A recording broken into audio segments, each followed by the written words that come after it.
हो रहा time pass. ये तो आपने कहा एक था मनमोहन कटोच, मैं हूँ अभी। और आप जिस तरह से रहे हैं तो भगवान ना करे कोई सियासतदान इसमें रहे, वो था में रहे, है में ना रहे, क्योंकि है में जलालत बहुत चलती है। अब अगर मौजूदा सरकार की बात करें तो आपकी सरकार है, सारी चीजें आपकी हैं, लेकिन आपका कोई नहीं है। बुरा लगेगा मेरी कुछ बातें आपको, तो मैं उसके लिए पहले ही माफी चाहूंगा। ये बर्बादी का सफर कब रुकेगा? और लड़ता रहूंगा। और जब आप बोल रहे हैं कि आप स्थापित कब होंगे, लगातार आप कांग्रेस में एक कहूं कि रिफ्यूजी हैं आप, तो इसमें कोई गलत नहीं होगा। कांग्रेस का एक मजबूत कार्यकर्ता हूँ। मजबूत हो या मजबूर हो? मजबूत हूँ, मजबूर नहीं हूँ। मजबूर वो लोग होते हैं जो जाके चरणों में गिर जाते हैं, जो जाके चमचागिरी करते हैं। ऐसी क्या वजह है कि हर जगह विरोध करने पे आप मजबूर हो जाते हो? पेप्सी वालों ने क्या गुनाह किया हुआ? वरुण बेवरेज के नाम से जिसको कहा जाता है, क्षेत्र के 1500 लोगों को रोजगार देंगे। जिस गांव में वो पेप्सी प्लांट स्थापित हुआ है, वहां से एक भी व्यक्ति को आज तक नौकरी देने का काम नहीं किया है। Are you sure? सरकार कहाँ सोई है? 5 बोरों की परमिशन पहले तो किन अफसरों ने इनको दी? कौन ऐसे अफसर थे? पानी खींचने वाले? हाँ, पानी खींचने वाले, खून खींचने वाले। एक तो शोषण करेंगे, हमारे रिसोर्सेज को खाएंगे। क्या कोई नहीं, क्या आईपीएस डिपार्टमेंट या फिर दूसरे हैं जिससे किसी ने कोई चेक नहीं किया वहाँ? नहीं, मैं तो वही हैरान हूँ कि मुझे मेरे नेता राहुल गांधी ने सिखाया है कि नशों के खिलाफ जो काम होगा उसके खिलाफ लड़ाई लड़ने के लिए, संघर्ष करने के लिए हमें उतरना पड़ेगा। राहुल का नाम लिया आपका ना, राहुल गांधी का जो नारा लगाने वाला वो अंदाज है, वो थोड़ा सा जोश और होश की अगर मैं बात करूं तो इन दिनों आपकी सरकार का जोश होश दोनों ही कटघरे में है। ये सरकार जाने, मैं तो कार्यकर्ता हूँ। वीरभद्र सिंह एक छत्र राज किया, लेकिन बगावत उनके दौर में भी हो जाती थी। अब सुखू भाई हैं, बगावत हुई, उसमें सबको पटक के बाहर रखा। एक बार फिर मोर्चा खुल गया है। Deputy CM Mukesh Agnihotri ji, PWD minister Vikramaditya Singh, ये लोग सामने आने शुरू हो गए दोबारा। अब क्या लगता है? आज दोनों लोग कैबिनेट की जो मीटिंग हो रही है उसमें बैठे हुए, दोनों लोग वहाँ मौजूद हैं। वहाँ पे भाव भी नजर आ रहे हैं। कांग्रेस पार्टी ने किसी को मंत्री मुख्यमंत्री बनने के लिए मौका दिया है। ये नहीं है कि आप फुल पावर किसी एक व्यक्ति को दे दो। आपको पावर को डाइल्यूट करना चाहिए, पावर बांटनी चाहिए। किसको दी फुल पावर? अभिवादन स्वीकार करें, मैं उदय पठानिया। एक था मनमोहन कटोच, और ये प्रदेश युवा कांग्रेस के पूर्व प्रदेश अध्यक्ष भी रहे हैं, लेकिन इनकी जो सियासत में हरकतें हैं उसमें बरकत बिल्कुल भी नहीं है। और दूसरी बात ये कि ये अभूतपूर्व अगर इन्हें प्रदेश अध्यक्ष कहा जाए तो गलत नहीं होगा। खैर, सीधा मनमोहन कटोच के पास जा रहा हूँ। कटोच साहब, ठीक ठाक? नमस्कार, बढ़िया, आप सुनाओ। हो रहा टाइम पास। एक तो आपने कहा एक था मनमोहन कटोच, मैं हूँ अभी। और था मैंने इसलिए रहूंगा। आप जिस तरह से रहे हैं तो भगवान ना करे कोई सियासतदान इसमें रहे, वो था में रहे, है में ना रहे, क्योंकि है में जलालत बहुत चलती है, तो साथ में जलालत चलती रहेगी। देखिए, जब भी आप ज़िंदगी में आगे बढ़ना शुरू करेंगे और जब भी एक साधारण परिवार से निकल के किसी मंजिल को पाने की तरफ बढ़ेंगे, तो जलालत, ताने और रुसवाई ये आदमी के साथ, आदमी के जीवन के साथ जुड़ी। मनमोहन कटोच, आपके साथ जलालत, ताने, रुसवाई, इन्हीं का सफ़र रहता है। अगर मैं सीधा मुद्दे की बात पे आऊँ, बीजेपी की सरकार थी तो आपने जितना सा विरोध कर सकते थे आपने इंदौरा से किया। हालांकि इंदौरा में सीट रिजर्व होने की वजह से आपका कोई राजनीतिक भविष्य नहीं है कि आप विधानसभा पहुंच पाएँ। अब अगर मौजूदा सरकार की बात करें तो आपकी सरकार है, सारी चीज़ें आपकी हैं, लेकिन आपका कोई नहीं है। देखिए, बड़ी साफ सी बात मैं आपको बोलना चाहूँगा। आप बड़े भाई हैं और मैं ये कहना चाहूँगा कि राजनीति में बहुत से लोग आते हैं, लेकिन मंशा हो सकती है एमएलए बनने की, मंशा हो सकती है एमपी बनने की, पर ज़रूरी नहीं कि राजनीति में आके आप सांसद बने, विधायक बने। उसके अलावा भी जो लोगों की सेवा करने का भाव जो होता है आदमी के अंदर, वो उसको राजनीति में खींच लाता है। और आदमी जब लोगों के लिए संघर्ष करता है तो उसको जीने का एक अलग ही अंदाज होता है, और उसमें एक अलग ही आनंद अंदाज़े बयां होता है, एक अंदाज़े बर्बादी होती है। बुरा लगेगा मेरी कुछ बातें आपको, तो मैं उसके लिए पहले ही माफ़ी चाहूँगा कि ये बर्बादी का सफ़र कब रुकेगा, स्थापना कब होगी मनमोहन की? मैं स्थापित हूँ, नेता हूँ, और बहुत कम लोग होते हैं जिनके सौभाग्य शाली लोग होते हैं जिनको नेता बनने का एक मौका मिलता है। मैं अपने आप को नेता समझता हूँ, लोगों के लिए काम करता हूँ, लोगों के लिए जीता हूँ, लोगों के लिए मरता हूँ और लोगों की लड़ाई लड़ता हूँ और लड़ता रहूँगा। और जब आप बोल रहे हैं कि आप स्थापित कब होंगे, स्थापित तो आज से 30 साल पहले जब मैंने स्वयं में शुरू किया था राजनीतिक जीवन, तब से स्थापित हूँ। और चलो मैं मुद्दे की बात पे आता हूँ। आप कितने से स्थापित हैं, सारी चीज़ें हैं, हर कोई जानता है। आपका तो सियासत में विस्थापन ही जो है वो आज तक नहीं रुक पाया है। लगातार आप कांग्रेस में एक कहूँ कि रिफ्यूजी हैं आप, तो इसमें कोई गलत नहीं होगा। देखिए, मैं आपके इन शब्दों से सहमति नहीं रखता। जिस तरह से आपने कहा कि रिफ्यूजी हूँ, कांग्रेस का एक तर्क दूंगा मैं। कांग्रेस का एक मजबूत कार्यकर्ता हूँ, कांग्रेस को दिल से प्यार करता हूँ, जो पहचान पूरे हिंदुस्तान मजबूत हो या मजबूर हो? मजबूत हूँ, मजबूर नहीं हूँ। मजबूर वो लोग होते हैं जो जाके चरणों में गिर जाते हैं, जो जाके चमचागिरी करते हैं, जिनको परिक्रमा करनी पड़ती है। मैं तो मजबूत हूँ और अपने काम से जाना जाता हूँ। अगर आज मेरी एक पहचान हुई है तो कांग्रेस में इसलिए हुई है क्योंकि कांग्रेस की लड़ाई, कांग्रेस के कार्यकर्ता की लड़ाई हमेशा लड़ता रहा हूँ। आएंगे थोड़ा सा आप। कांग्रेस के कार्यकर्ता की लड़ाई हमेशा लड़ता रहा हूँ और जब तक जीवन है, जीवन में और मेरे शरीर में जान है, दम है, तब तक कांग्रेस कार्यकर्ता की लड़ाई लड़ता रहूँगा। उसके लिए कोई बुरा माने, कोई अच्छा माने, किसी को पसंद आए, किसी को ना पसंद आए, उससे मुझे फ़र्क पड़ने वाला नहीं है। चलो, एक बहुत अच्छा मुद्दा उठाया हुआ है आपने आजकल, जो एक पेप्सी वालों का जो वहाँ पे एक यूनिट लगने वाला है।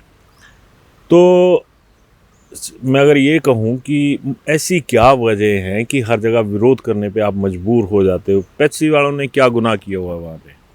आप पत्रकार हैं और आज के समय में उदय पठानिया किसी को बताने का नाम नहीं, सब सारी दुनिया आपको बड़े ज़बरदस्त और तगड़े पत्रकार के तौर पे जानते हैं। मैं आपको ये कहना चाहूँगा कि मीडिया के बंधुगण भी समझे कि जहाँ जहाँ लोगों को तकलीफ़ होगी, जहाँ जहाँ लोगों के हितों के साथ खिलवाड़ होगा, वहाँ वहाँ कांग्रेस की जो वैचारिक सोच है, जो कांग्रेस की अपनी सोच है, वो ये कहती बात है। पे आओ, कांग्रेस मैं की सोच मुद्दे को की छोड़ो। बात कर रहा हूँ। जो हमारे वहाँ पेप्सी का प्लांट खुला है, जिस तरह से उन्होंने पानी की स्थिति बिगाड़ने का काम वहाँ पर करना शुरू किया है।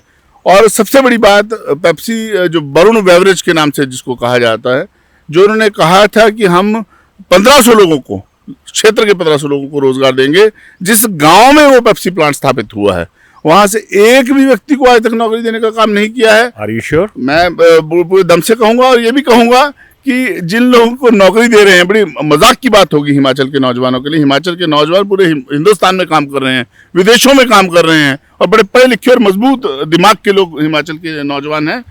उन लोगों को लेबर के तौर पे काम देने का काम कर रही है वरुण बेवरेज। और मैं सीधे तौर पे आरोप लगाना चाहूंगा वरुण बेवरेज के ऊपर कि उन्होंने पंजाब के लाए हुए ठेकेदारों के अंडर हिमाचल के लड़कों को लेबर के तौर पे रखने का काम किया है।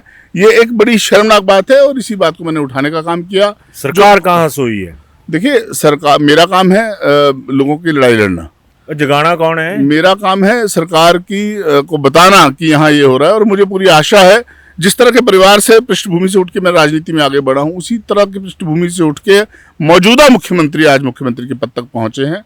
और मैं ये कहना चाहूँगा कि वो इस और ध्यान देंगे और वरुण बेवरेज जो है उसके ऊपर लगाम लगाने का, अंकुश लगाने का काम करेंगे। क्या इन्होंने किया है, जो एक्ट 2005 में बना था पानी के रिसोर्सेज को लेके, मैं साफ और सीधी भाषा में कहना चाहूँगा, पानी के रिसोर्सेज को लेके उसमें साफ लिखा है कि चाहे इंडस्ट्रियल एरिया हो, चाहे प्राइवेट एरिया हो, चाहे प्राइवेट सेक्टर की बात हो, इंडस्ट्रियल सेक्टर की बात हो, एक अगर बोर होता है, एक जगह अगर ट्यूबवेल लगता है, तो उससे ठीक 250 मीटर बाद आप दूसरा बोर कर सकते हैं, 300 मीटर बाद बोर कर सकते हैं। मैं ये कहना चाहूंगा कि इन्होंने 4 और 5 बोरों की परमिशन पहले तो किन अफसरों ने इनको दी? कौन ऐसे अफसर थे?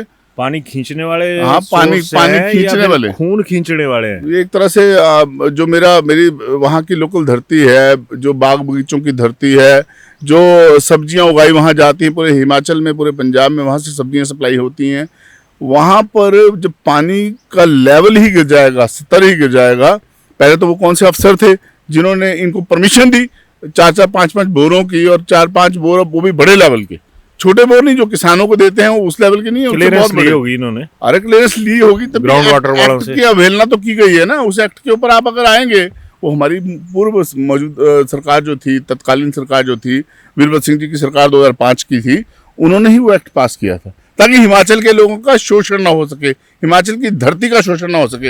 एक तो शोषण करेंगे, हमारे रिसोर्सेज को खाएंगे, ऊपर से हमारे ही नौजवान को, हमारे ही पढ़े लिखे नौजवान के जीवन के साथ भी खिलवाड़ करेंगे, उसको एक मजदूर के तौर पे ये रखने का काम करेंगे। उसके खिलाफ लड़ाई है, उसके खिलाफ संघर्ष है। और गया कोई नहीं क्या आईपीएस डिपार्टमेंट या फिर दूसरे हैं जिस तरह से ग्राउंड लेवल चेक करने वाले हैं, वाटर सोर्सेज वाले हैं, किसी ने कोई चेक नहीं किया वहाँ पे? नहीं, मैं तो वही हैरान हूँ कि उन्होंने परमिशन कैसे दी। मैंने तो आरटीई के माध्यम से भी जानने की कोशिश की है। यहाँ पे तो सरकार भी शायद सब्सिडी दे रही है। सब्सिडियाँ दे रही है, बस किसानों के लिए सब्सिडी दे रही है ना, इंडस्ट्री के लिए सब्सिडी नहीं दे रही। आप मुझे बताएं कि एक तो पेप्सी हो गया, कोक हो गया, इनको कितने लोग आज के दिनों में पीना पसंद करते हैं? जितने भी लोग करते हैं, इसके अंदर जितने एसिड हैं और जितनी बुराइयां हैं इसके अंदर, अब वो जो एसिड वहाँ से निकल रहे हैं वो भी तो हमारी ज़मीनों में जा रहे हैं ना, वो भी तो हमारे लोगों के की ज़मीनों को ख़राब कर रहे हैं। अगर आप देखें तो आप वहाँ जाके एक बार, मैं तो आपसे भी गुजारिश करूँगा कि वहाँ आएँ और वहाँ के जो मौजूदा हालात हैं उनको देखने का काम करें।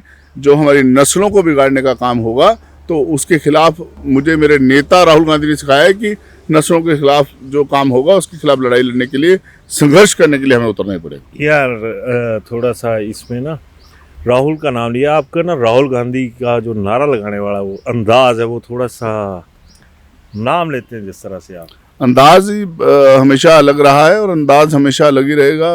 अलग अंदाजों के कारण ही जाना जाता है। अब ये मौका नहीं है, दस्तूर नहीं है और टीवी के ऊपर मैं आपके चैनल के ऊपर कैसे नारा लगाऊं, क्योंकि नारा जो लगता है वो आम आदमी के अंदर जोश बढ़ाने के लिए, अपने कार्यकर्ताओं के अंदर जोश बढ़ाने के लिए बचा हुआ कार्यकर्ताओं में जोश, बहुत जोश है कार्यकर्ताओं के जोश को। अपने होश और जोश की बात करते हैं। अब मेरा जोश और होश हमेशा बना रहेगा आपके आशीर्वाद से, क्योंकि आप जोश और होश की अगर मैं बात करूं तो इन दिनों आपकी सरकार का जोश होश दोनों ही कटघरे में है।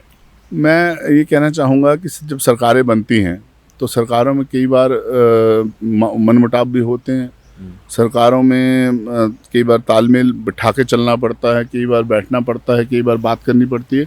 ये सरकार जाने, मैं तो कार्यकर्ता हूँ। और मनमोहन, मैं आपसे एक चीज़ जानना चाहूँगा, आपने हर जो टॉप लेवल की लीडरशिप है उनके साथ काम किया हुआ है। वीरभद्र सिंह एक छत्र राज किया, लेकिन बगावत उनके दौर में भी हो जाती थी। अब सुखू भाई हैं, बगावत हुई, जो पिछली बगावत हुई उसमें सबको पटक के बाहर रखा कि सीधे सामने आ जाओ, जो करना कर लो। आज फिर प्रेशर पॉलिटिक्स जो है वो यहाँ पे हो रही है।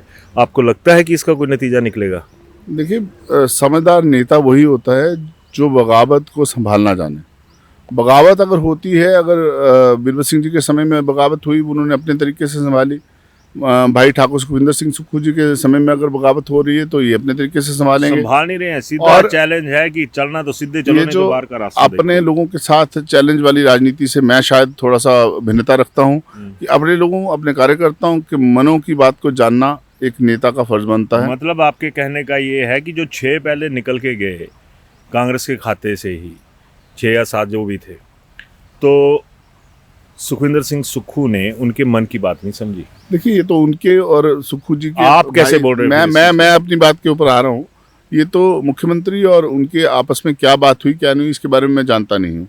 लेकिन मैं ये कहना चाहूँगा कि कोई व्यक्ति अगर पार्टी छोड़ रहा है, पहली बात तो ये जिस पार्टी ने उनको राजनीति में मजबूती दी, पैदा किया, अगर वो उसी को छोड़ देते हैं तो बड़ी शर्म की बात है। और दूसरी बात मैं ये कहना चाहूँगा, क्यों छोड़ी इसको मुख्यमंत्री भी जाने, क्यों छोड़ के गए, क्यों नहीं छोड़ के गए। अगर सारे ही लोग छोड़ के चले जाएंगे तो बचेगा कौन? इन दिनों एक बार फिर मोर्चा खुल गया है। Deputy CM Mukesh Agnihotri ji, PWD minister Vikramaditya Singh, अब ये दुकड़ी तिकड़ी जिस तरह से होता है कि ये लोग सामने आने शुरू हो गए दोबारा, अब क्या लगता है? मैं तो ये कहना चाहूँगा कि विक्रमादित्य सिंह जी हों या मुकेश अग्निहोत्री जी हों, दोनों का एक अपना रुतबा, अपना एक वर्चस्व है अपने अपने क्षेत्र में।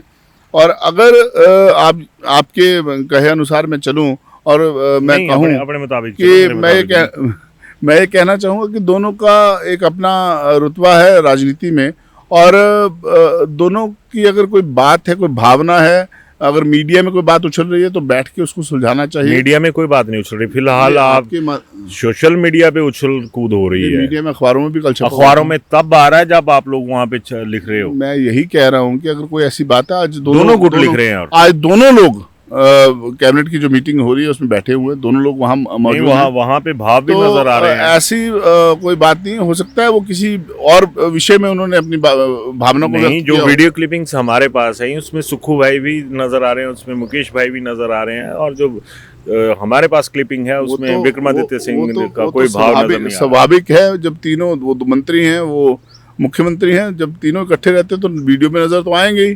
पर मैं वो नहीं बोल रहा हूँ, मैं भाव की बात कर रहा हूँ। मैं उसी पे आ रहा हूँ कि अगर उनके मन में कोई ऐसी भावना किसी के मन में भी है तो परिवार के मुखिया को इसके ऊपर बात करनी चाहिए और लोगों को बिठा के उनके जो मतभेद हैं उसको खत्म करना चाहिए। चलिए, ये तो ठीक है, आपका कोई मतभेद है आज की डेट में?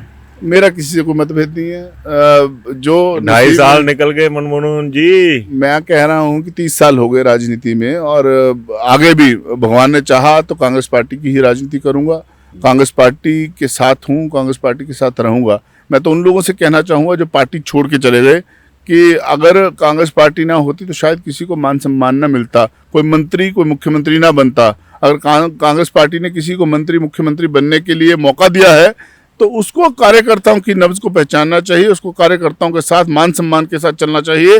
और ये नहीं है कि आप फुल पावर किसी एक व्यक्ति को दे दो, आपको पावर को डाइल्यूट करना चाहिए, पावर बांटनी चाहिए। किसको दी फुल पावर? मैं एक बात कह रहा हूँ, किसी बात को भी नहीं कह रही है, पावर जितनी बांटी जाए उतनी बड़ी है, उतनी बढ़ती है। मतलब आप ये मान रहे हो कि जो सत्ता का विकेंद्रीकरण है, डिसेंट्रलाइजेशन ऑफ पावर, वो नहीं हो पा रही? मैं उसी पे आ रहा हूँ। मैं थोड़ा सा चिंतित भी हूँ एक कार्यकर्ता होने के नाते कि जिस तरह से कहा जाता है कि जो विधायक, जैसे हमारे नेता श्री राहुल गांधी जी ने कहा कि विधायकों को ही तरजीह दी जाती है और जब विधायक बन जाते हैं तो वो अपने कार्यकर्ताओं से थोड़ी दूरियां बना लेते हैं। ये देखने को मिला, ये राहुल जी ने भी कहा और मैं भी उनकी बात से सहमति रखता हूँ कि अगर कोई विधायक बनता है तो कार्यकर्ताओं की बदौलत बनता है, और कार्यकर्ता का खास ध्यान रखना जरूरी है। कार्यकर्ता रहेगा तो कोई विधायक नहीं रहेगा, कोई मंत्री नहीं रहेगा।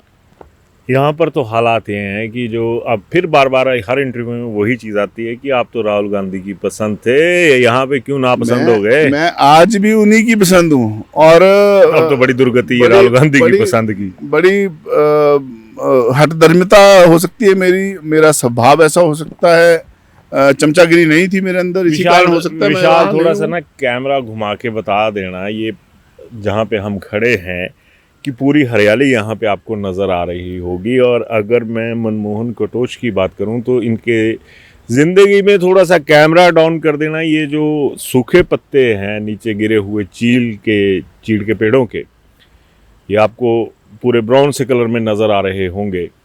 तो खिज़ां तो आपके हिस्से में रेगुलर है भाई। ऐसा है, मेरे चेहरे का रंग खिला हुआ है, बहुत जोश है अंदर, और भगवान इस जोश को जिंदा रखे हमेशा। शुभकामनाएं। और जो हरियाली है वो हरियाली हमेशा मेरे अंदर भी बनी रहे और समस्त कांग्रेस के कार्यकर्ताओं के अंदर बनी रहे, यही कामना करना चाहूँगा। आपके माध्यम से भी कहना चाहूँगा, कांग्रेस पार्टी है, मतलब आखिरी बार यही कहूँगा, तो हम लोग हैं। ये हरियाली तभी है कांग्रेस की जब कांग्रेस पार्टी नीचे से पानी देती है। दुआ करो कि ये जो आखिरी शब्द आपने बोला, इस वक्त आपकी जुबान पे सरस्वती माता ना बैठी हो। मेरे जुबान पे मेरा भाव आप समझ रहे होंगे कि इस तरह के हालात है तो लग रहा है कि इस तरह की जो खुश्क जमीन है वो कहीं आप लोगों के हिस्से में ना आए। मैं बार बार कहता हूँ भाई, और मैं कार्यकर्ताओं को भी यही कहना चाहूँगा, आपके माध्यम से भी कहना चाहूँगा कि हो जिसके पाँव में ताकत वो चल के रहता है, ज़माना लाख गिराए वो संभल के रहता है, और जिस चिराग में ताकत लो जलाने की, हवाएं लाख बुझाएं वो जल के रहता है। और चिराग की भांति जलते हुए मेरे कार्यकर्ता ही कांग्रेस को रोशनी दिखा रहे हैं, और हिमाचल के कार्यकर्ता मजबूती के साथ रोशनी दिखाते रहें, और बड़े नेता हमारे परिवार के मुखिया भी इन चीज़ों को समझें और कार्यकर्ताओं को मान सम्मान और उनको प्यार दें। धन्यवाद मनमोहन, आपका बहुत बहुत जय हिंद। तो लास्ट में एक, जिस तरह से मैंने कहा कि इन्होंने कुछ चीज़ें कहीं बीच में मैंने कुछ कहा, लेकिन बड़ी बात यह है कि जो माहौल इस वक्त कांग्रेस में है वो अलग तरह का है, इस चीज़ से इनकार नहीं किया जा सकता। और ये जो सियासत की फ़िज़ाएं हैं, इनमें कहाँ पर कहाँ बहार है, कहाँ पर उजाड़ है, ये आप लोग तय कीजिएगा। और लास्ट में जो पेप्सी की बात हुई वो आम आदमी से जुड़ी हुई बात थी, और जब धन्ना सेठ अगर इनके आरोपों के मुताबिक मैं बात करूं तो मेरे को तो ये लगेगा कि जो पैसे वाला है उसकी कोई गलती नहीं है, उसकी जब चलती है तो चलती है क्योंकि उसके पास पैसा है। और अगर इन तमाम चीज़ों के अंदर अगर निरंकुश होके ज़मीन से पानी खींचने की बजाय खून को निकालने की कोशिश होगी, आम आदमी के अरमानों का खून निकालने की कोशिश होगी, तो ये गलत होगा। और मेरा भी सरकार के साथ ये अनुरोध रहेगा, एक स्थानीय हिमाचली होने के नाते, कि इन संपदाओं के साथ अगर कोई घटिया हरकत हो रही है तो उस पर नज़र रखें। ये सब जो धंधा है, ये जो चलता है इन इंडस्ट्रियलिस्ट का, इसके ऊपर नज़र रखने की बहुत ज़रूरत है, क्योंकि इनकी जो आर्थिक सेहत है वो आम आदमी की असल सेहत में मंदी ला देती है। अपना जो विचार हैं वो आप ज़रूर बताइएगा कि आपको मनमोहन जी के साथ बातचीत कैसी लगी, और अपना पक्ष भी रखिएगा। एटलीस्ट राजनीति को छोड़िए एक तरफ, ये राजनेता ना किसी के हुए ना होंगे, लेकिन हम आप लोग तो अपने हो सकते हैं ना, तो उन मुद्दों पे ज़रूर गौर करिएगा जो आम आदमी के साथ जुड़े हुए हैं। धन्यवाद।